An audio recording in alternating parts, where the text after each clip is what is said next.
কথা রাখেনি। 33 বছর কাটলো, কেউ কথা রাখেনি।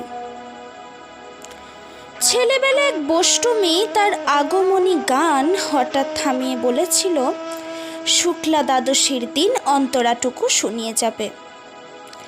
তারপর কত চন্দ্রভুক অমাবস্যা এসে চলে গেল, কিন্তু সেই বষ্টমী আর এলো না।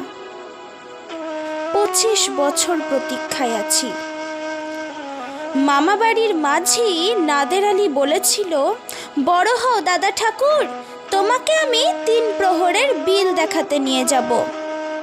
সেখানে পদ্মফুলের মাথায় সাপ আর ভ্রমর খেলা করে। নাদের আলী, আমি আর কত বড় হব? আমার মাথা এই ঘরের ছাদ ফুঁড়ে আকাশ স্পর্শ করলে তারপর তুমি আমায় 3 প্রহরের বিল দেখাবে? একটাও রয়্যাল গুলি কিনতে পারিনি কখনো। লাঠি লজেন্স দেখিয়ে দেখিয়ে চুষেছে লস্কর বাড়ির ছেলেরা। ভিখারির মতন চৌধুরীদের গেটে দাঁড়িয়ে দেখেছি ভিতরের রাস উৎসব।